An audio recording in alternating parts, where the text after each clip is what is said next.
থাকার জন্য আপনাকে অসংখ্য ধন্যবাদ বালক গজানন। ধন্যবাদটা আমার বলা উচিত মহারাজ। বলি, খুব সুস্বাদু ছিল এই ভোজনগুলো।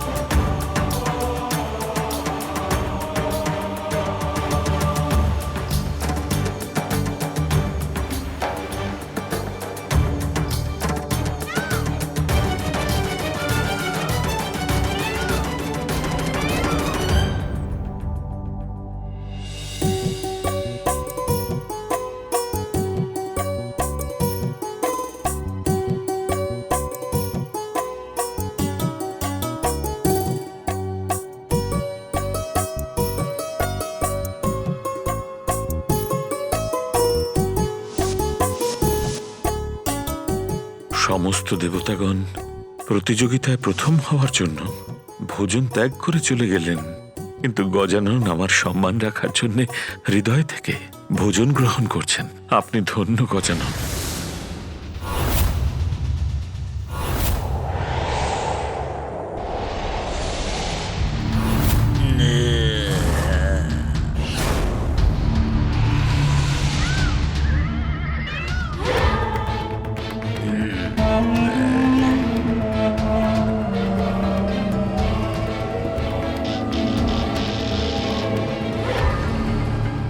দেখো কেতু, দেবতাদের এই রূঢ় ব্যবহার প্রতিস্পর্ধা করছে আমাদের সাথে। অসুর গুরু শুক্রাচার্য যা বলতেন তা সঠিক ছিল। তুমি অমৃত চুরি করেছিলে, যার ফলস্বরূপ নারায়ণ তোমার শির তোমার দেহের থেকে আলাদা করে দিয়েছিলেন। আমরা রাহু কেতু হয়েছি, নগ্রহের অংশ হয়েছি। অমৃত পান করার ফলে আমাদের দেবতাও করে দেওয়া হয়েছে। কিন্তু কিন্তু দেবতাদের মতো মান সম্মান কিছুই পাইনি আমরা। যদি এই দেবতারা আমাদেরকে দেবতা হিসেবে ভাবতো, তবে এই প্রতিযোগিতায় আমাদেরকেও অংশগ্রহণ করার জন্য ডাকতো তারা। তুমি গুরু শুক্রাচার্যের কথা বলছো, এটা অপমান আমাদের জন্য। কিন্তু এখন আমরা এই দেবতাদের তাদের এই প্রতিস্পর্ধা সম্পন্ন করতে দেব না। ঠিক কথা বলছো তুমি রাহু। এই সময় সব দেবতা প্রতিযোগিতায় মগ্ন রয়েছেন। এর থেকে ভালো সুযোগ আমরা আর পাবো না।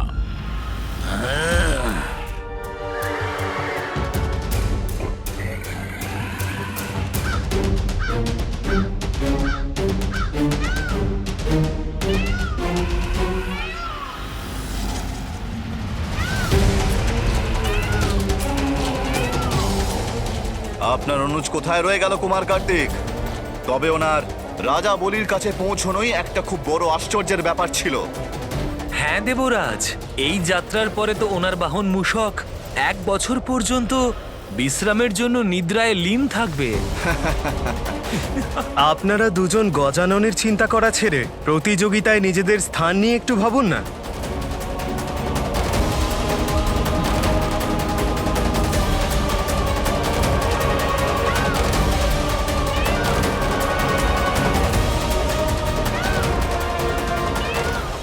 গজানন, রাজা বলির রাজভবন পর্যন্ত পৌঁছনোর পরিশ্রমকে ব্যর্থ হতে দিও না।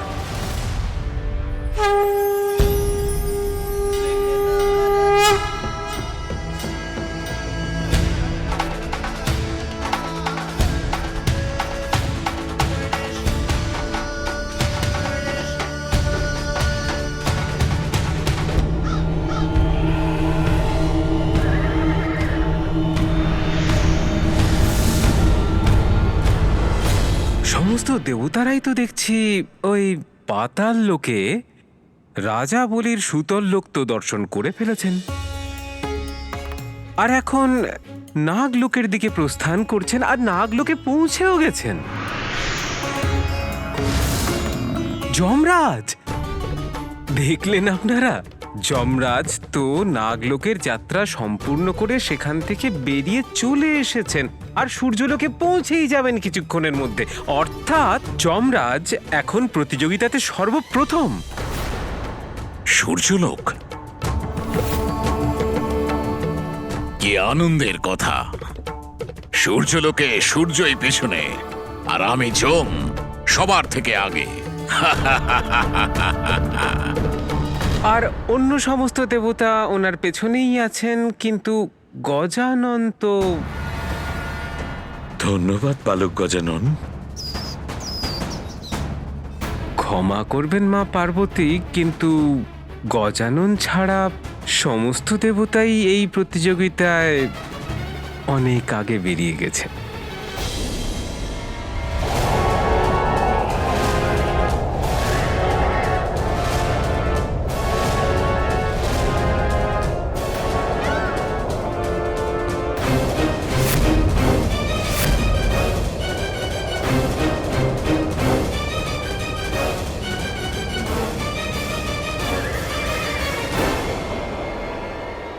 আমারই লোকে আমাকে পরাজিত করবে এই দেবতারা?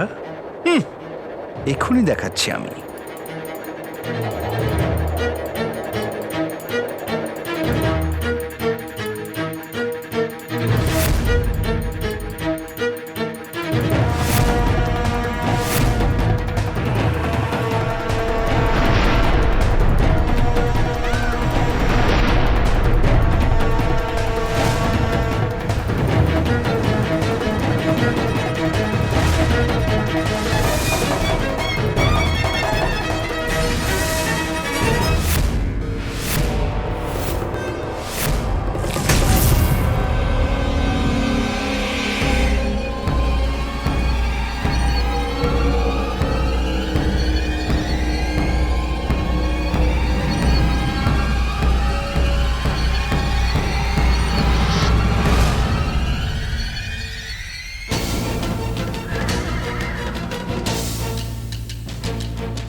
আমারই লোকে আমার সঙ্গেই লড়াই করতে চাইছে সমস্ত দেবতারা।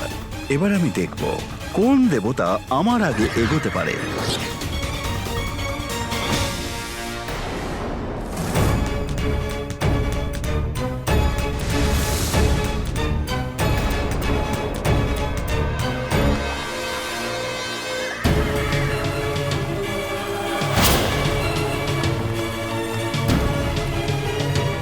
চারিদিকে এত সূর্যলোক, এটা কেমন করে সম্ভব? আমার লোকের অন্য প্রতিরূপ কি করে উৎপন্ন হলো?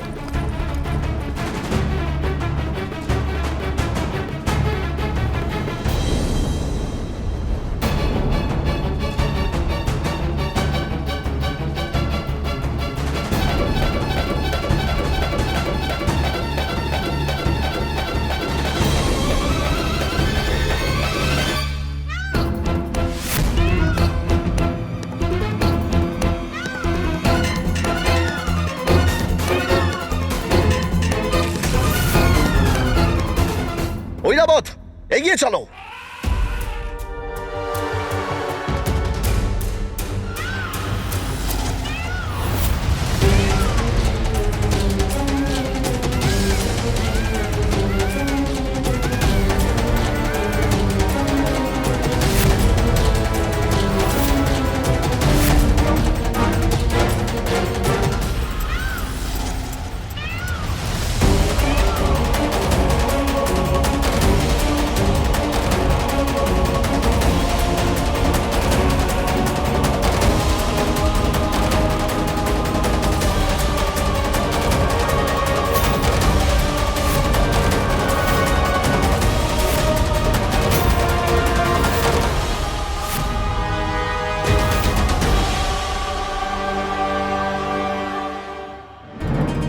এতগুলো সূর্যলোকের মধ্যে আমাদের কোথায় যেতে হবে? দেবগণ, এ তো খুব আশ্চর্যের ব্যাপার।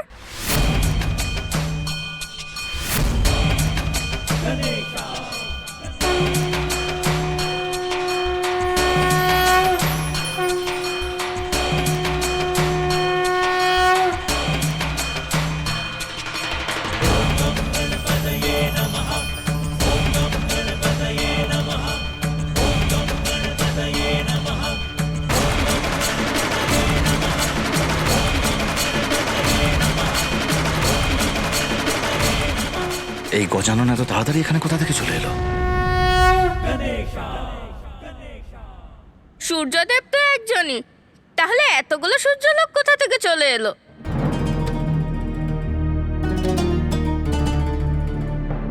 সবে তো এখন শুরু হলো দেবতাগণ। এই প্রতিযোগিতা তোমাদের কাউকেই সম্পন্ন করতে দেব না আমি। একটা ভুল পদক্ষেপ করে প্রতিরূপ লোকে যদি একবার পা দাও, তাহলে আমাদের ভ্রমলোক থেকে সারা জীবনে আর বেরোতে পারবে না। এখানে থেকে সময় নষ্ট করার কোনো অর্থই হয় না। দাঁড়ান পবনদেব, শীঘ্রতা না করে বুদ্ধিমানের মতো কাজ করুন। তাড়াহুড়ো করলে পথ হারাই, উদ্দেশ্যের দিকে যেতে পারি না। কেতু খুবই চালাক এই বালক, এক পলকেই আমাদের পরিকল্পনা বুঝে গেছে। কিন্তু এখনো সুযোগ আমাদের হাতেই রয়েছে। কি অদ্ভুত ধাঁধা এটা! সূর্যদেব, আমরা আপনার লোকে আছি। আপনিই বলুন আপনার বাস্তবিক লোক কোনটা?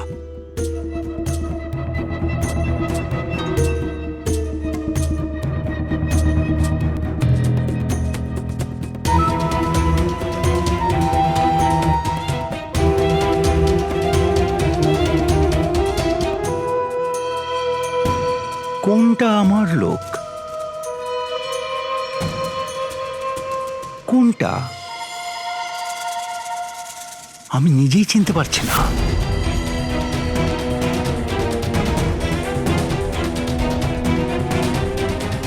এবার দেখা যাক প্রথম দেবতার এই প্রতিযোগিতা এরা কিভাবে সম্পূর্ণ করে।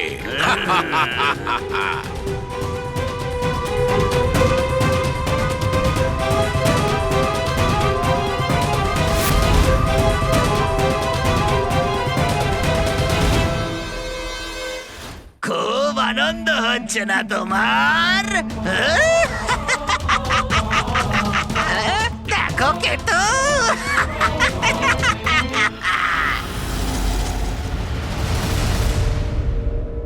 দ্বাদশ আদিত্য তো শুনেছিলাম, কিন্তু অসংখ্য আদিত্য, তাও আবার একসঙ্গে। আশ্চর্য।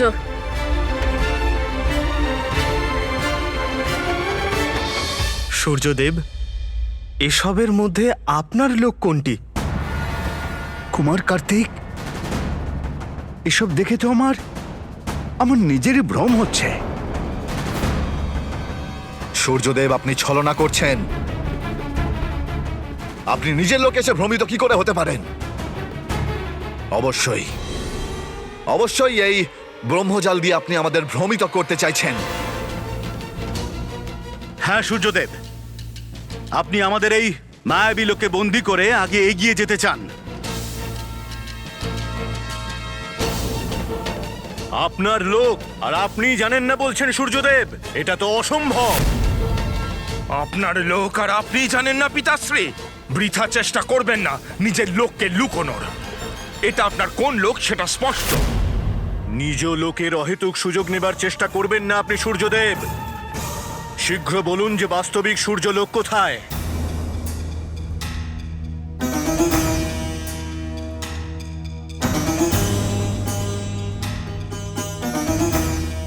নিয়মিত গতি তো আমার জীবনের আধার। নীতি আর নিয়মের সম্মান আমার কাছে সর্বপ্রথম। আর আপনারা আমাকে কিনা নীতি ভঙ্গের দোষারোপ করছেন। আর ইন্দ্রদেব, নীতি ভঙ্গ তো আপনি নিজেই করেছেন, যখন আপনি গতিতে নয় অথচ আপনি বিদ্যুৎ শক্তির সাহায্য নিয়ে আমার থেকে আগে গিয়েছিলেন। সূর্যদেব,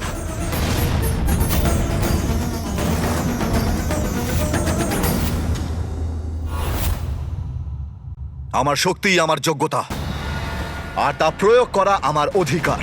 কিন্তু আপনি হলেন একজন বড় মায়াবী। নিজের মায়া দিয়ে ব্রহ্মজাল রচনা করেছেন আপনি।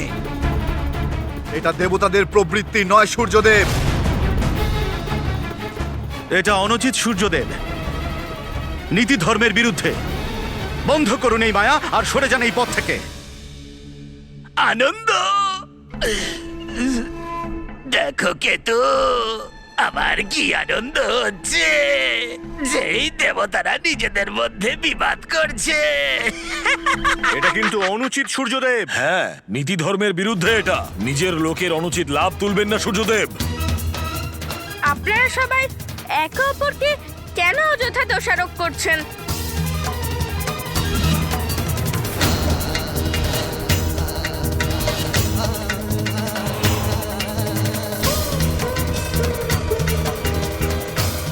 সমস্যার সমাধান না বের করে একে অপরের মধ্যে কেবল ঝগড়াই করে যাচ্ছেন।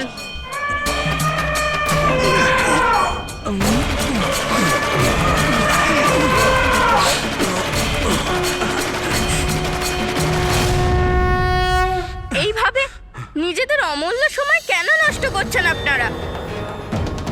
আমাদের নিজেদের মধ্যে ঝগড়া না করে একসঙ্গে এই সমস্যার সমাধান বের করা উচিত। সমস্যা তো সূর্যদেব উৎপন্ন করেছে গজানন।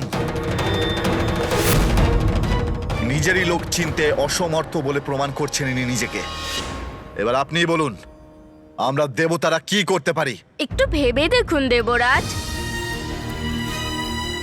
যে অন্যকে বিভ্রান্ত ফেলে সে নিজে বিভ্রান্ত পড়তে চায় না। এই কার্য যদি স্বয়ং সূর্যদেব সত্যি সত্যি করে থাকতেন তাহলে কি উনি আমাদের ফেলে এগিয়ে যেতেন না বলুন? কিন্তু উনি তো আমাদের সঙ্গে এখনো এখানে আছেন। সত্য বলেছে গজানন।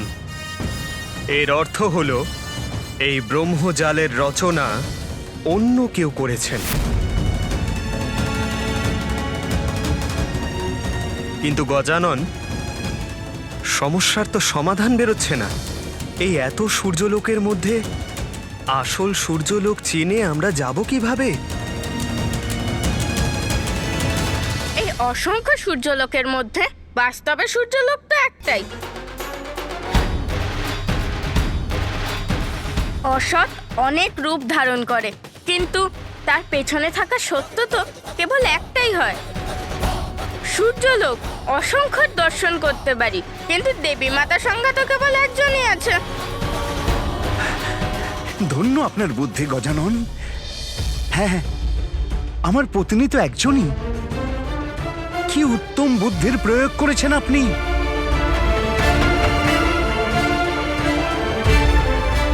দেবী সংজ্ঞা, দেবী সংজ্ঞা, দয়া করে বাইরে এসো, আমাদের সাহায্য করো।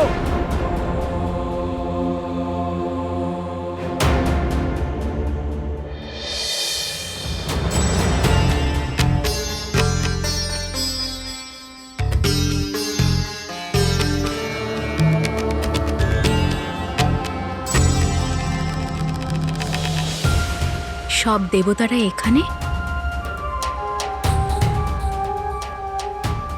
দেবী সংজ্ঞা,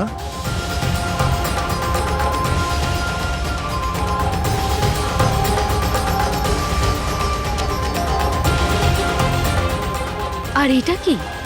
স্বামীর এতগুলো লোক? এর অর্থ হলো এটাই প্রকৃত সূর্যলোক। বড় বেশি চালাক ভাবছে এই বালক নিজেকে। এবার দেখাচ্ছে মজা। কেতু, এই সুযোগের সঠিক ব্যবহার করতে হবে।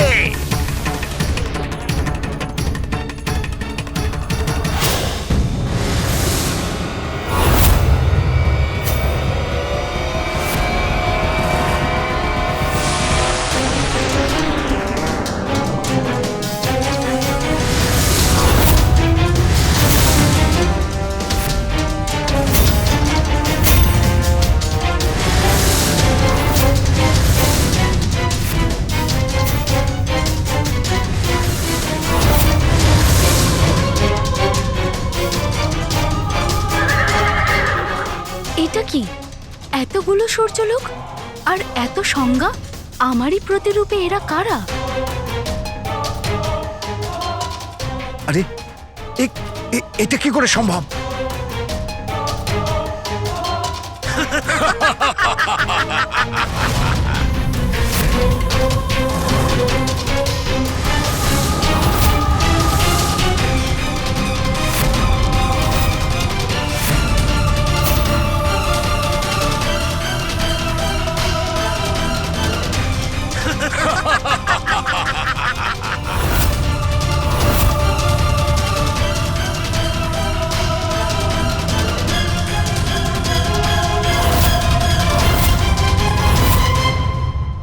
তো হবেন না সূর্যদেব।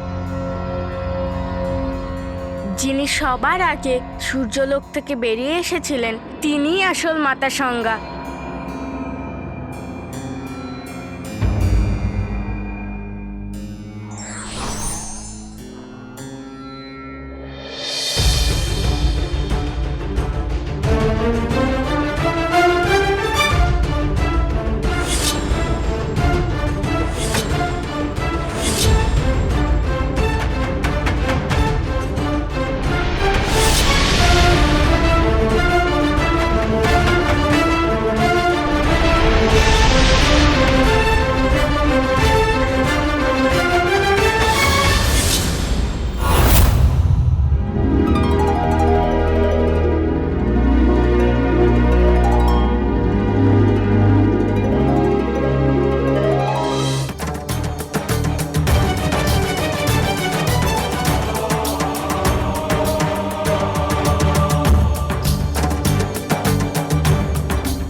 যতই কঠিন পরিস্থিতি আসুক না কেন, যদি বুদ্ধির প্রয়োগ করা হয় তাহলে সেই পরিস্থিতির সমাধান বেরিয়ে যায়।